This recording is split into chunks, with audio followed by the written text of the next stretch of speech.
Welcome, everyone. Welcome to the Rehoboth Beach Museum, Conversations on History. Your husband? Oh, hi, husband. Sorry. Excuse me, I got distracted here by our presenter today. Welcome, everyone. My name is Marge LaFawn. I'm the program manager at the Rehoboth Beach Museum, and I'm happy that all of you have come to join our online program series, Conversations on History. Today's conversation is Religious Congregations of Rehoboth, Part 2, Room for More. If you missed Part 1, visit our website and click on videos, and a recording is available for Part 1, as well as all our previous conversations on history. Under videos and audios, you will find recordings. Excuse me 1 minute while I let a few more people in here. Okay. Under videos and audios, you will find recordings of all the programs, conversations on history, as well as many other programs that we've been posting to try and reach out and keep in touch with everybody while we're not open to the public. Leading our discussion today, again, is Paula Roberts, Exhibit Manager at the Rehoboth Beach Museum. When you see the exhibits in the museum when we're open, both the stationary ones downstairs and the ones that change periodically upstairs, it is often Paula who has done the research and put together these exhibits. Before we get started, I'd like to go over the format for this program for those who may not be familiar with Zoom. We will be keeping everybody muted during Ms. Roberts' presentation. To see the presentation in full screen, click on Speaker View in the upper right-hand corner. During the presentation, you can make comments or ask questions using the chat feature of Zoom.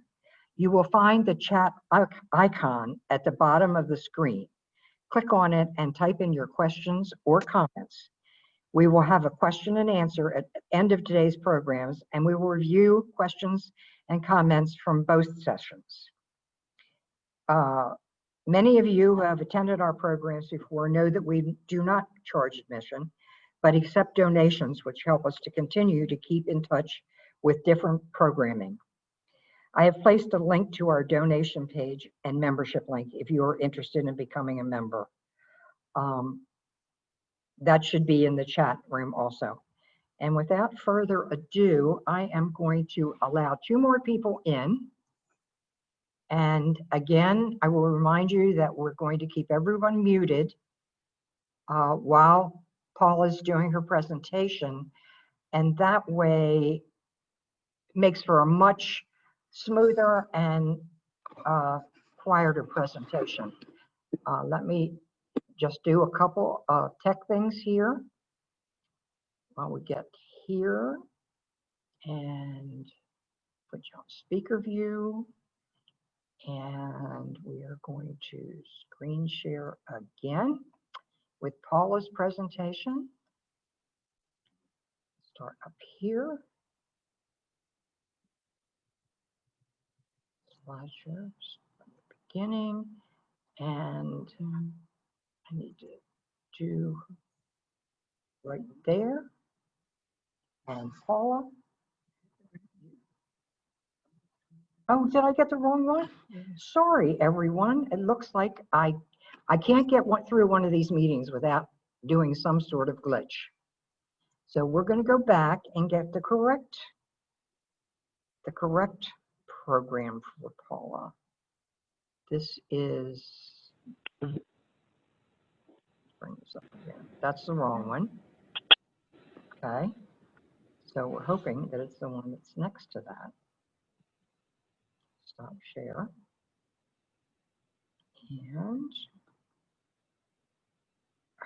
how did this happen?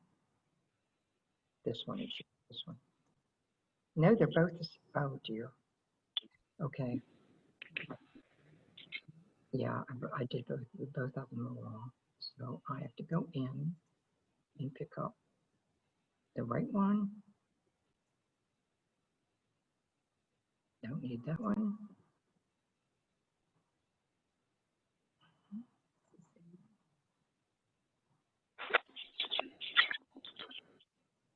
There we go.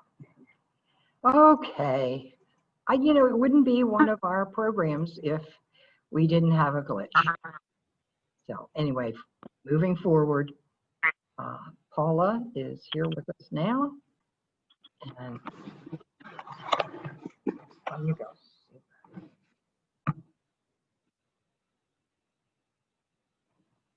Welcome. This is part 2 of our 2-part series on the religions of Rehoboth. As many of you know, this project started because we had planned an exhibit this summer featuring all the various congregations in Rehoboth and allowing members of those congregations to come and do a whole series of lectures telling us a little bit about their history.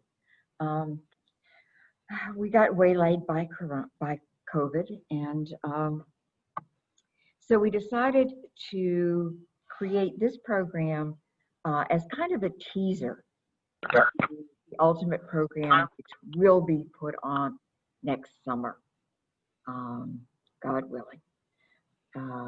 So this is an introduction to what we hope you'll be able to see next summer. We'll have a good deal more detail than I'm able to do in these series of lectures. As Marge said earlier, if you missed the first session, it is on the museum website under the audio video button, and you can watch it anytime. It will be up for quite a while. So in our first session, we talked about the name Rehoboth. It's from the Old Testament and means a place for us.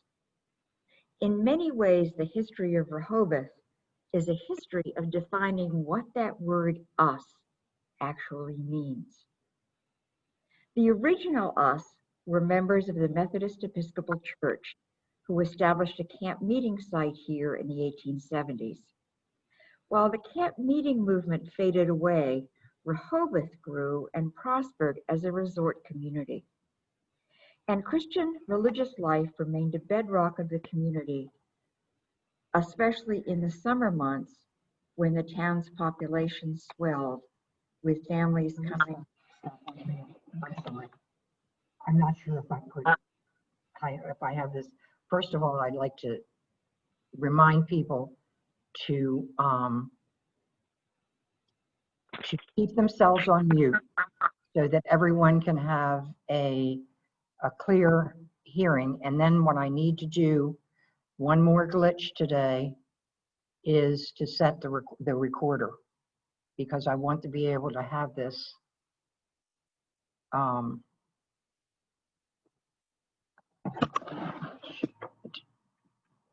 sorry, Paula. I really apologize. The whole idea is to have this recorded so that we can. Westminster Presbyterian Church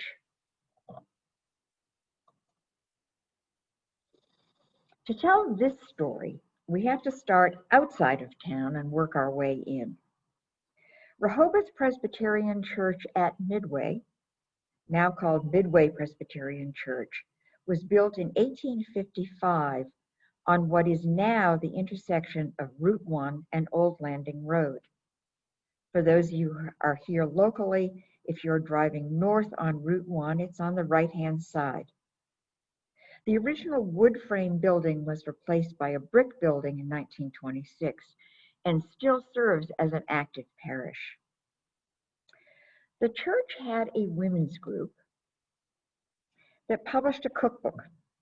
At the front of the book is a listing of the appropriate prayers to say before a meal, including ones for Protestant, Jewish, and Catholic faiths, perhaps the first sign that us could get a little bit bigger. In 1923, Henry Conant came to Rehoboth and bought land, including several lots in the area that is now the intersection of Laurel and King Charles, right across from St. Edmund. He donated this land to the Midway Presbyterian Church. The land was to be used for religious purposes.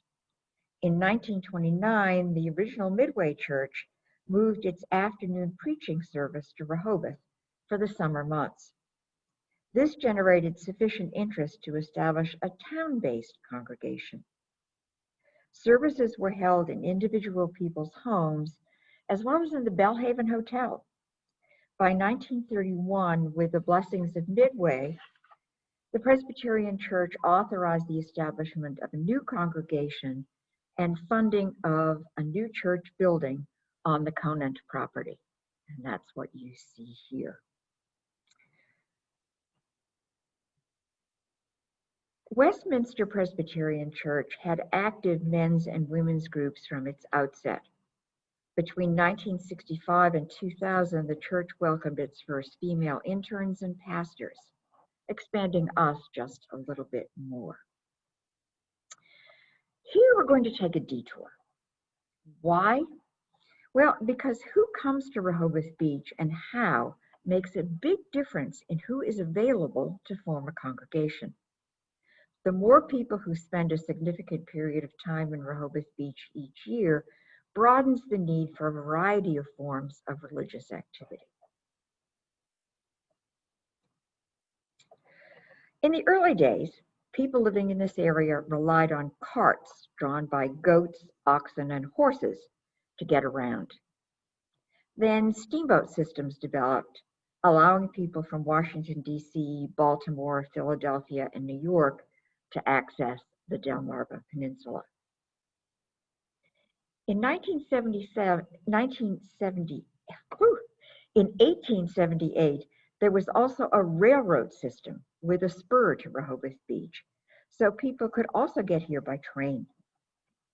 Because these forms of transportation were expensive and time-consuming, who came to the beach was limited. By and large, it was families who came and spent the entire summer. Since they were here for extended periods, they created a reliable source of participants in the summer congregations. Then came the automobile. By the late 1920s, railroad service to Rehoboth Beach ended.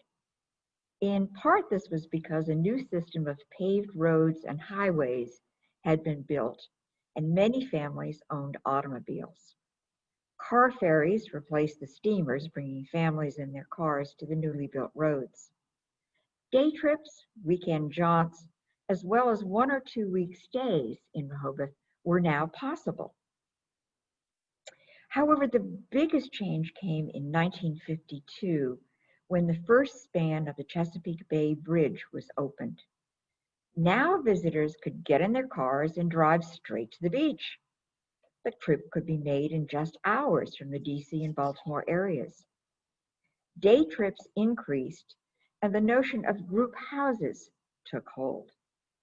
This brought more singles, especially young singles, to the area, and once again changed the nature of the potential participants in the local churches. Church and Sunday school were a little less important to these new tourists. So back to Westminster. In the 1980s and 90s, Rehoboth became a summer destination and later permanent home to growing numbers of members of the LGBTQ community. This caused concern to many members of the more traditional Christian community who wanted to keep Rehoboth a family town. In 1997, feeling a need to respond, Westminster's Reverend John Dean gave an impassioned sermon arguing that all Christians should accept God's people, gay or straight. The congregation approved this message, and us expanded even more for at least some members of the community. Continuing its tradition of expansionism, in 2019, in conjunction with Reb Lisa Levine of the Seaside Jewish Community, Westminster hosted a family Seder for members of both communities. Another response to the growing LGBTQ presence in Rehoboth was the establishment of a branch of the Metropolitan Community Church. Nationally, the MCC Church is a non-denominational entity founded in 1968, focusing on the needs of LGBTQ people and their issues.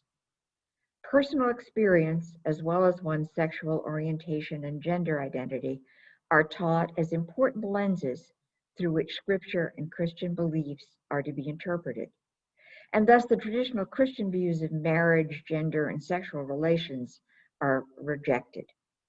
Nationally, the church has advocated for gay marriage and has maintained a right of holy union since 1969.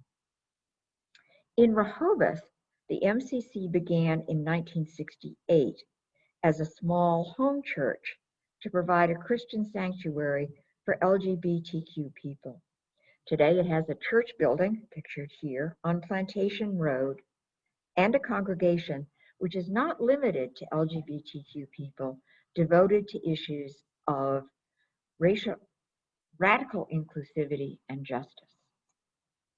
Members raise money for local agencies that serve those living with HIV/AIDS, lobby the legislature for laws that protect LGBTQ people from discrimination, and work to change the culture of fear and hatred that sometimes prevails by living their lives out loud in schools, workplaces, in the community. And obviously they have also adopted the meaning of Rehoboth as part of their symbolism. The current national leader of MCC is the Reverend Elder Cecilia Eggleston. So again, a female official in the church. The next church we're going to take a look at is the Lutheran Church of Our Savior. In 1950, a group of Lutheran pastors determined that it would be a good idea to host summer services for Lutherans in the Rehoboth Beach area. At first, the services were conducted at the Rehoboth Beach Community Center. For you old-timers, that later became the Thunderbird Shop. In later years, the services were held at the American Legion Hall on King Charles Street in Laurel, the Village Improvement Association building on the boardwalk, All Saints Episcopal Church, and the Avenue Theater. Pastors from the Lutheran Southern District would come to preach on Sunday in exchange for a vacation at the beach.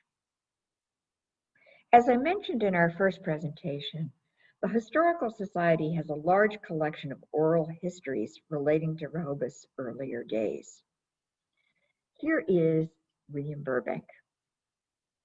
One of our neighbors was a woman known as Sister Carolyn. She was a Lutheran deaconess. She was a marvelous woman to go and visit, and I remember going there and she would play card games with us as kids. My parents felt playing cards was a bit sinful, so for whatever reason, the Lutherans had a slightly different take on that, and we would go there. Mr. Burbank was a member of the Methodist Church. So outreach through cards, and as you remember from our last lecture, outreach through dancing brought different cross-cultural connections through the churches. In 1959, a year-round pastor arrived for the Lutheran Church. He was ordained and commissioned at a service held at All Saints Episcopal Church. In 1980, 3 acres of land on Bay Vista Road were purchased for the purpose of erecting a church. In August 1982, the inaugural service was held. In the following years, stained glass windows were added to the church. The original church was rearranged and enlarged in 1995, and a fellowship hall was completed in 1996. In 2004-2005, an education building was erected to house the Little Ones Lutheran School as well as the Sunday School. Continuing its interest in education, the church established an ESL program, or English as a Second Language program, to serve the needs of the growing immigrant population in this area, including yet another group in the definition of us. The next church is the First Church of Christ Scientist. In 1947, a group of Christian Scientists living in the area met to discuss holding services in Rehoboth Beach. They quickly organized themselves, appointed officers, and began drafting bylaws. They contacted the mother church in Boston for instructions on how to form a society, as Christian Science congregations are called. They began conducting services in the Village Improvement Association, or VIA, clubhouse.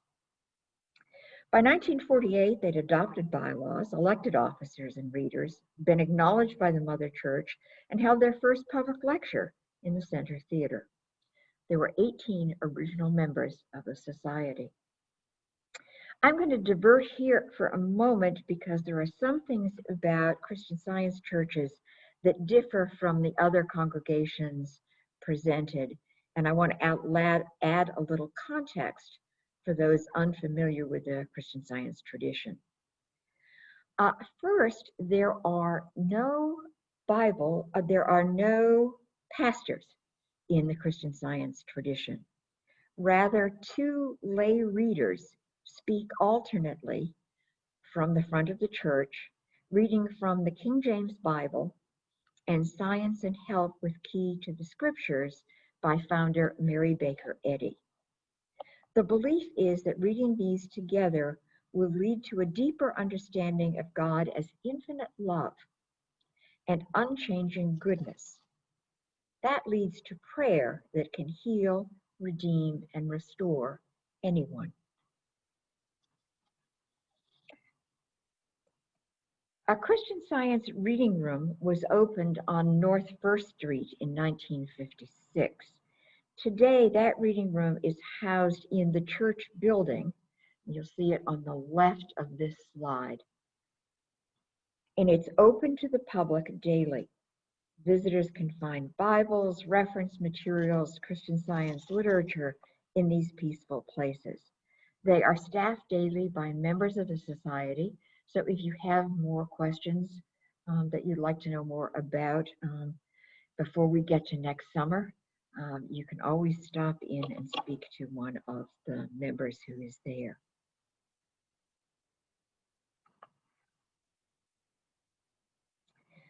So in 1955, the Society purchased 6 lots on the corner of Bayard Avenue and Norfolk Street, where it built the current church, which is the one seen here. In 1958, the noted architect Charles Draper Faulkner was hired to design the building. The cornerstone was laid in September 1960, and the first services were held the following December. So they built quite quickly.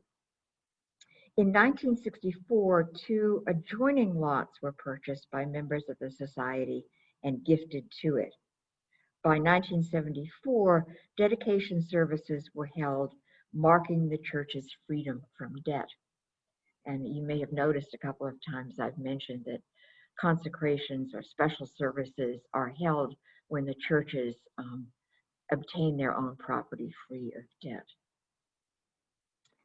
The last congregation that we're going to talk about today is the Seaside Jewish Community.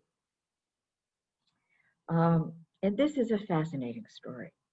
In 1997, an article in the Cape Gazette featured a new resident of Rehoboth Beach who wondered if there were others in the area interested in establishing or reestablishing ties with their Jewish heritage. By April, about 50 people had responded, and this led to a 2-night Seder at Pierre's Pantry.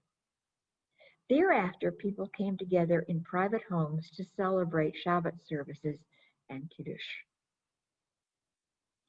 By July, the Seaside Jewish Community was established and a board of directors was named. Services continued to be held in private homes. However, in December, All Saints Episcopal Church offered the group space to hold a Hanukkah party. By 1999, All Saints offered its parish hall as a place to hold services for the ever-expanding group. By 2000, bylaws for this new community were adopted.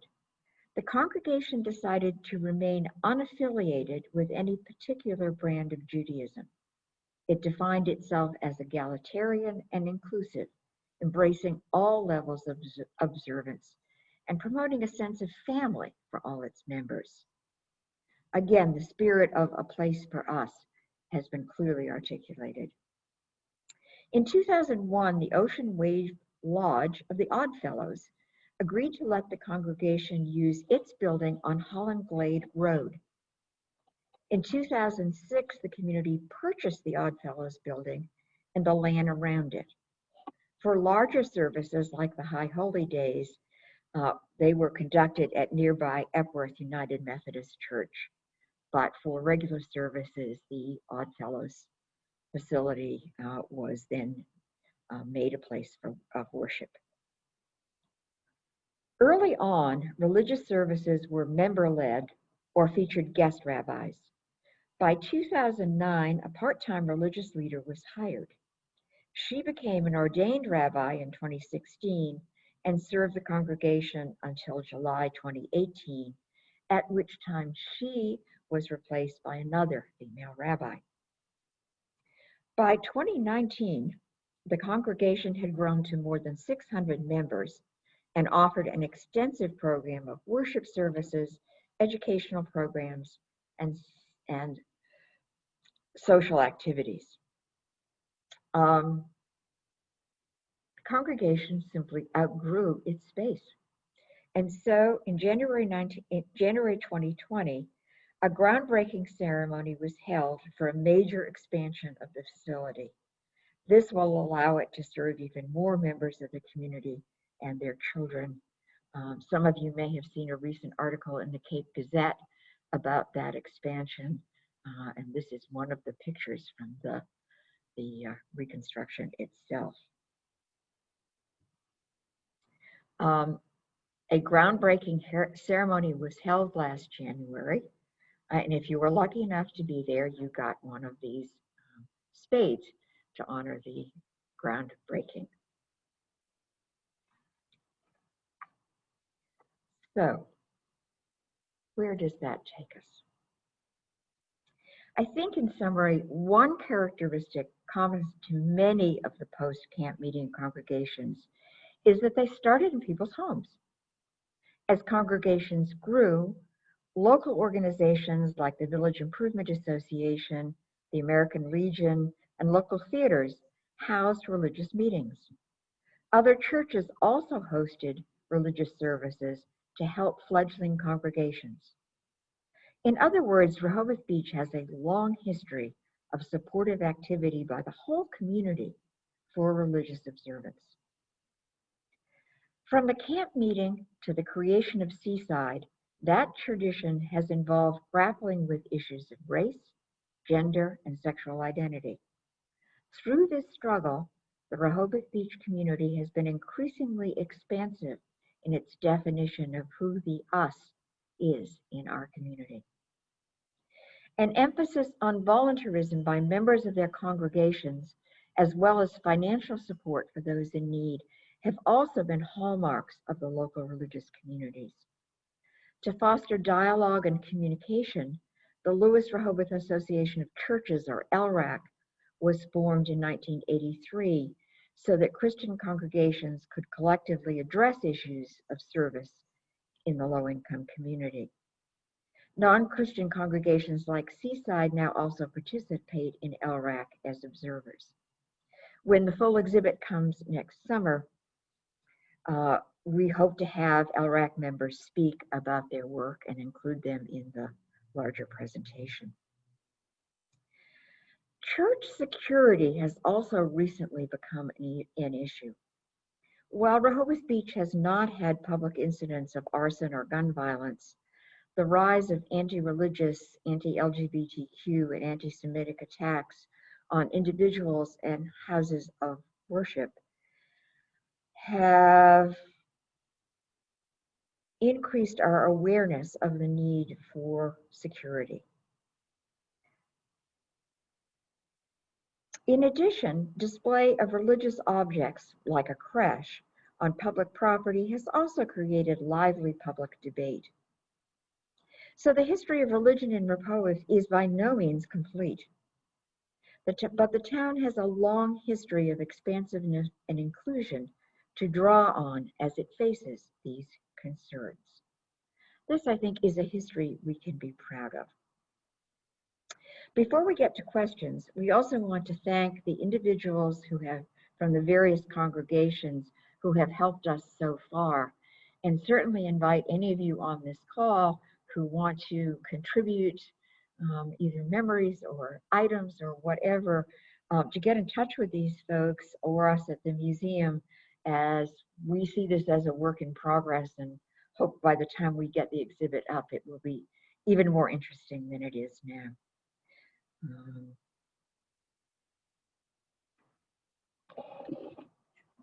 Okay, so from Epworth, thank you to John Gauger.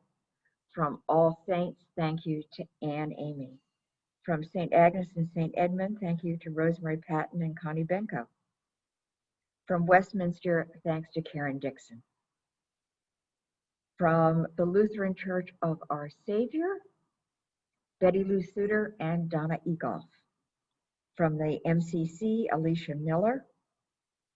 And from Seaside Jewish Community, George Beckerman and many other people who sort of formed a committee to help do their part of this presentation. We are deeply grateful for your help. Now, Marge, do we have any questions or comments? Okay,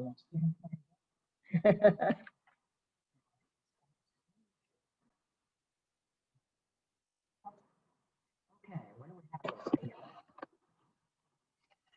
From Betty Carnahan, so good to see you, Betty. Okay, they're talking to each other. Okay, no sound right yet. Please don't tell me you didn't hear anything this whole time. Okay, Susan Towers, if you'd like to unmute yourself, you have a comment. Susan? Yeah, I think Lawrence got back to me. I'm not sure what his connection is with the museum, but he said as it gets closer to an actual exhibit, we will have Rabbi Beth Cohen's name as part of the history. Oh, very good. Still here in the background, so. Absolutely. I remember. Yeah, and I see George is mentioning that we want to include Harvey and Alan. Anyway, read his note. But that's an offline thing. That's okay. Okay, well, let's see. George, would you like to unmute yourself and speak, or shall I read this? George? I'll read it. Glad to do that. First, okay. Paula, thank you very much. Kudos for this teaser and in its presentation and in your style of speaking was wonderful. My name is on that list, but the real appreciation goes to a bunch of other people who have volunteered to support this very exciting project for Seaside and for the community at large. And they include Steve Sheffer, who's on with us, Larry Krever, who's on with us, Sue Towers, who just spoke, Hank Smith is here, Harvey Fruman is here, Alan is not, and the two rabbis who have given substantial inspiration to Seaside's place in the community, Rabbi Beth Cohen and Rabbi Lisa Levine. So I want to, thanks for letting me read this, Paula. Much appreciated. No, they've all been wonderful. Okay. Let's see if there's anything else following. Sherry, to everyone, thanks for a nice presentation. When is the exhibits expected? If I had a magic wand, the plan at the moment is to open in June of 2021 with the full exhibit. And the original concept for this was to do the exhibit upstairs in our renovated building in the hall, and then to follow with a 10-week series of lectures, one from each one of the congregations that I've talked about today, going into more detail about who they are and the history of their churches. In this two-part series, obviously, there's a lot more that can be said. And so our hope is that we will be able to go back to that idea, and that the people who agreed to do those series of lectures will still be willing to do them next summer. As I mentioned, we also hope to include a whole section on LRAC and the larger question of the religious community in service to underserved populations here in the Rehoboth area. And I think that will be a fascinating addition to what you've just heard. Thank you. Great. All right. Does anybody else have any questions or comments or anything that wasn't clear? Paula, this is your chance to get Paula.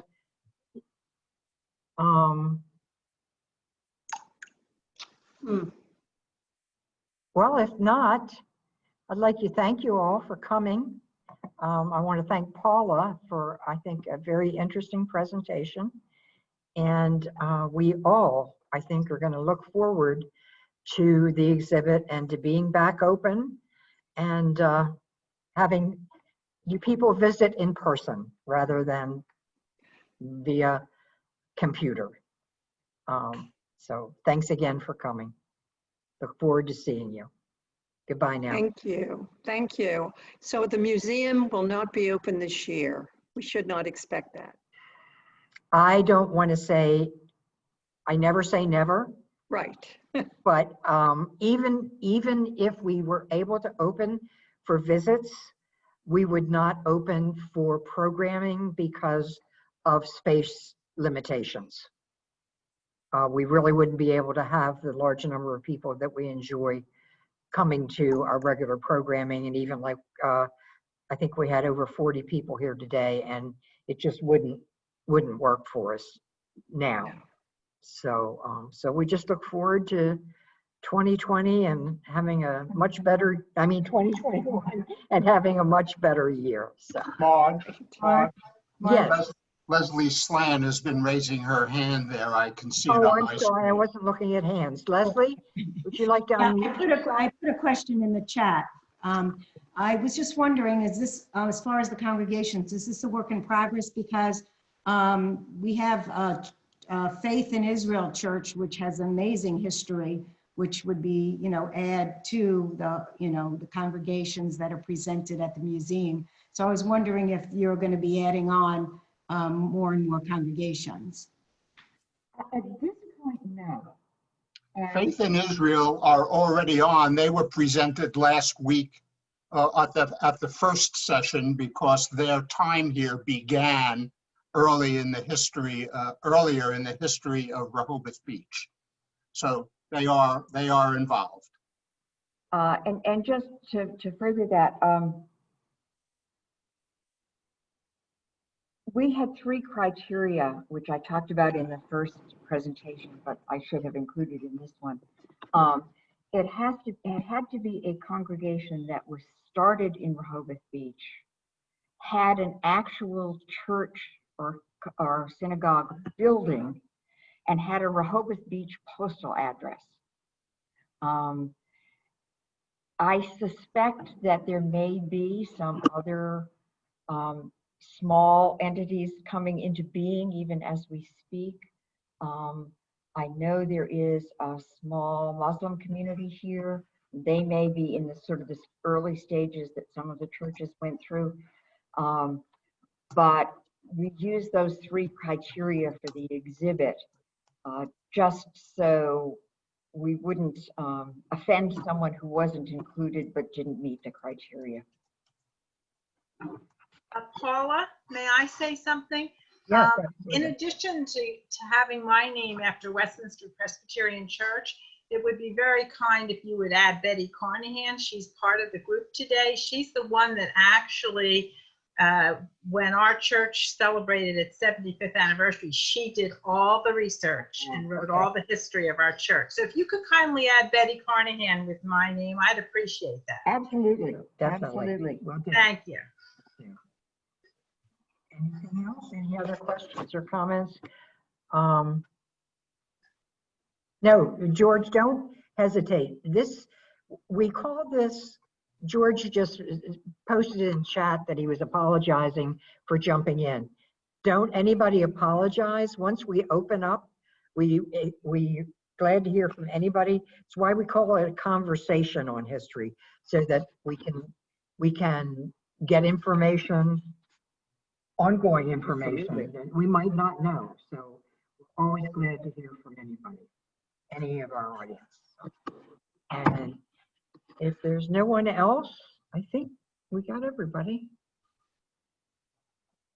Okay. All right. Any other thoughts, Paula, before I am so looking forward to seeing all of you next summer. Let's pray for an end to this. And thank you all for coming. Hope to see you at some of our other programs. And if you didn't hear the whole program, please feel free. This one will be up, should be up by the end of next week. It'll be on our website. So, okay. Thank you. Thank you. Thank you. Bye-bye. Okay.